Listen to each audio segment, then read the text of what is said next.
আসসালামু আলাইকুম ওয়া রাহমাতুল্লাহি ওয়া বারাকাতুহু। আমরা গত টিউটোরিয়াল পর্যন্ত যেটা দেখলাম সেটা হচ্ছে আমরা আমাদের এনভায়রনমেন্ট যে সেটআপ গুলো আছে পিএইচপি এর জন্য সেই এনভায়রনমেন্ট সেটআপ গুলো আমরা করে ফেলছি। তো আজকে আমরা দেখব যে কিভাবে আমাদের কোড এডিটর আছে সেই কোড এডিটরটাকে কিভাবে আমরা সেটআপ করতে পারি। তো প্রথম যে কোড এডিটর আমরা দেখব সেটা হচ্ছে সাবলাইম টেক্সট।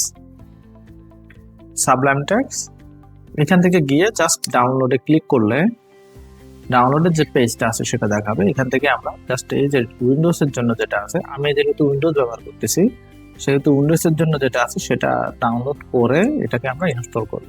তো এটা ইনস্টল করলে আমাদের যেটা হবে সেটা হচ্ছে আনরেজিস্টার ভার্সনটা আমাদের ইনস্টল হবে, মানে এটা ফ্রি ভার্সন যেটা আছে সেটা ইনস্টল হবে। আমি এখানে ইনস্টল করে রাখি, আপনারা আমি আশা করি আপনারা সবাই পারবেন ইনস্টল করতে।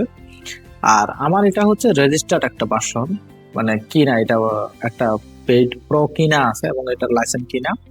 আপনারা চাইলে আমারটা ব্যবহার করতে পারেন, আপনারা আমাকে গ্রুপে বা ফেসবুকে কোনোভাবে জানাইলে আমি আপনাদেরকে যে লাইসেন্স কিটা আছে লাইসেন্স কিটা দিয়ে দিব, ঠিক আছে। তো এরপরে আমরা যেটা করব সেটা হচ্ছে আমরা বিএস কোড ডাউনলোড করব।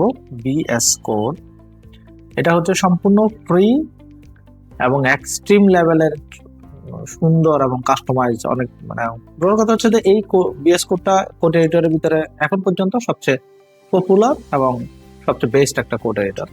এটা ডাউনলোডের জন্য জাস্ট উইন্ডোজ 10 অথবা 11 ক্লিক করেন, ক্লিক করলে এটা ডাউনলোড হবে। ডাউনলোড হওয়ার পর আপনারা সুন্দরভাবে ইনস্টল করতে পারবেন, আমি জানি সবাই ইনস্টল করে নেবেন।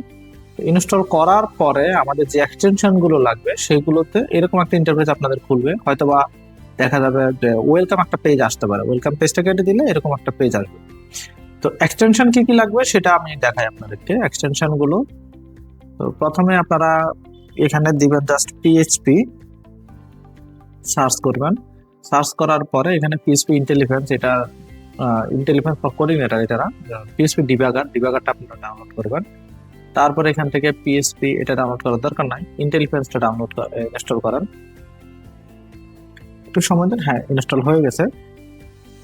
এরপরে হচ্ছে একটা ইন্টেলিজেন্স যেহেতু আমরা ইনস্টল করছি আর দরকার নেই। তারপরে হচ্ছে এক্সটেনশন প্যাক লাগবে না, পিএইচপি সার্ভার লাগবে না, auto complete AI auto complete for PHP এটা দরকার নাই, ফরম্যাট আর এইচটিএমএল ইন পিএইচপি এটাও দরকার নাই। আর আপাতত মোটামুটি দরকার নাই, এই একটা বা দুইটা ইনস্টল করলে হয়ে যাবে, ঠিক আছে, আর দরকার নেই। এই হচ্ছে আমাদের কোড এডিটরের যাবতীয় যত সেটিং বা যা কিছুই আছে এগুলাই। আশা করি আপনারা কোড এডিটর খুব সুন্দরভাবে ডাউনলোড করতে পারবেন এবং এক্সটেনশন গুলো খুব সুন্দরভাবে এডিট করতে পারবেন বা সেট করতে পারবেন। তো এখন পর্যন্ত আপনাদের সবাইকে এই টিউটোরিয়াল এখানেই শেষ। পরবর্তী টিউটোরিয়াল দেখার জন্য আপনাদের সবাইকে স্বাগত জানিয়ে শেষ করছি।